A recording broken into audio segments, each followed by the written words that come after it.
So the funding is along the guidelines of the Roads to Recovery program. There is a formula that is across the 537 councils. So not exactly the same as the funding they get for Roads to Recovery, but that's the formula that was used to distribute the money fairly. So what's the modelling on how much or how many jobs this may create?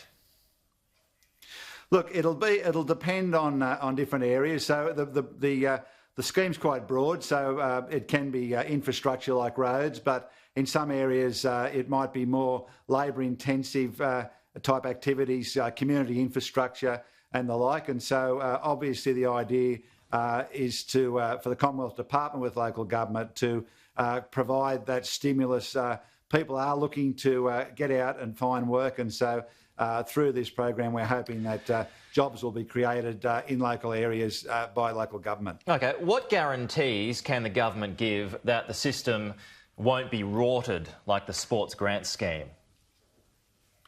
So it's not competitive. Every council knows exactly how much money they're going to get at the start, and the guidelines are quite broad, but they will need to be ticked off by the Commonwealth before they're undertaken. And so, we do have a good relationship with local government. We trust local government. We've gone to them before through stimulus for drought, bushfires, floods and the like. And so we're very confident that local government will choose projects that suit their communities, and I think it's probably the best way we can actually get stimulus into individual communities is through local government. So does every council get the same amount, or does the size of the amount depend on the size of the council?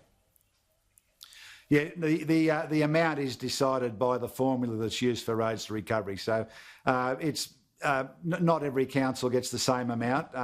There's big variation in the size of councils, and so they will have an idea of what they're getting because it'll be on the same guidelines as the Roads to Recovery formula. Right. So but essentially, so the money gets handed out to councils, and then they do the spending. Is that how it works?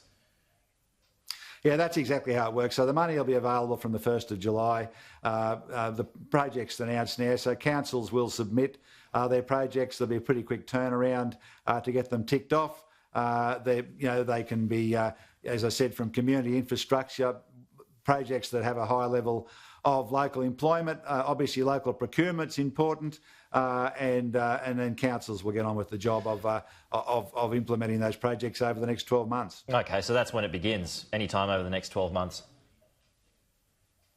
Yeah, look, obviously we'll have that money available, in a month's time, a little bit more, 1st of July.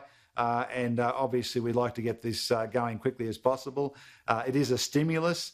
It is designed to get local communities up and running, and I think that people will be very keen to take part in it. And I think councils, from my conversations that I've had so far about what they would like to do, are very keen. The Deputy Prime Minister wrote to councils back in March asking them to think about projects that would be suitable to provide a stimulus for their local regions. And so there's already a lot of work done by councils because they've been asked to actually be prepared for something like this coming.